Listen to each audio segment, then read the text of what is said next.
Hi guys, what's up? Welcome to a new video. Adriano here, and today we're at home. I will explain you how to maximize glutes and hamstrings activation or quads activation. Stop, hold, split your go! So guys, this is a draw that I've done. You can't imagine how long it took me. It's been like horrible.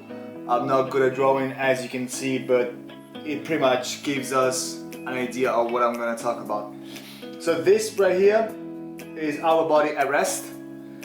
I wrote down 90-degree angle at the ankles. It should be 90 degrees. I know the draw is wrong, so it doesn't really look like 90 degrees, but it should be anyway. And the hips are 180. That one means we're just standing still. Right here, we are gonna use our quads in a squat position.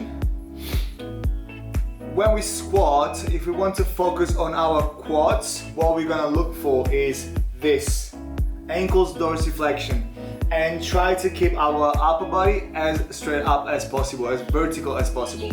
As you can see here, our hips are still at 180, like we're standing vertical, and our ankles are at 45 degrees angle. Of course, it can be more or it can be less. Let's say the more wide this angle, let's say actually the narrower this angle, the better the quads activation. Instead, right here we are in a glutes and hamstrings activation mode. As you can see, the ankles are still in 90-degree angle, they're not pretty much moving, but we are performing a hip hinge, which is this sort of movement. Our hips going back and our upper body leaning forward. And let's say 90-degree angle is our max, we don't want to go further down. And this sort of movement is going to focus our attention on glutes and hamstrings. Now, what I want to tell you as well, guys, is not everyone can be in this position or in this position really well. Actually, this one is the harder one to get into, especially if your upper body is pretty short, like your torso length is pretty short and your femurs are pretty long. This position is achievable, not in an easy way. So how can we try to manipulate our body to get into this position? Well, elevated heels is one of the ways. That's what Olympic lifting shoes are for. They have a higher heel. Or even if you're not lifting heavy weights, you can just chuck some small plates under your heels and that would do the work.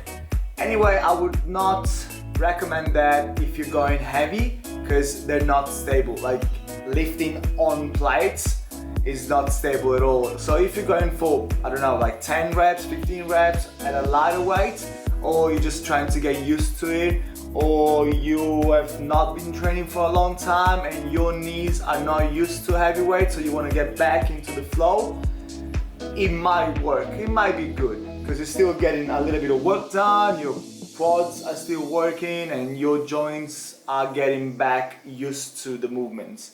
So that could be a solution, let's say, for the short term. But long term, get some Olympic lifting shoes. They might be a little bit pricey. You might get some deals actually, because now they're pretty common. So I would say that one is the best choice for long-term training.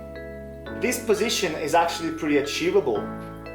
Anyway, we might still want to manipulate our body to get a better glutes and hamstrings activation. How can we get that done? We could chuck some small plates under our toes. So what are these tiny plates for? Those plates are gonna help us to shift our body weight back, and that as well is gonna help us to activate our glutes and hamstrings even more. And it helps us performing a better hip hinge. That way we should 100% feel for sure our glutes and hamstrings, and that should prevent us to load our quads instead. So this sort of situation happens not only in squats and deadlifts, but it might happen actually in lunges as well, or single leg squats. So it happens pretty much every time you are performing a lower body movement. So let's say general rule, every time you're doing this sort of exercises like lunges, single leg squats, deadlifts, the more vertical your upper body, the more the use of your quads. The more you lean forward, the more the usage of your glutes and hamstrings. So even when you're doing lunges, if you shift your upper body forward, you might end up focusing on glutes and hamstrings. While if you're lunging with your upper body straight up and having an ankle dorsiflexion, those lunges are gonna focus on quads mainly. So that was it for this video, guys. Thank you very much for watching. I really hope these techniques are gonna be useful for you. Stay tuned because more videos like these are coming up. They're gonna be shorter, but a lot of knowledge in it. Adriano here. Thank you very much for watching it. Stay tuned. See ya.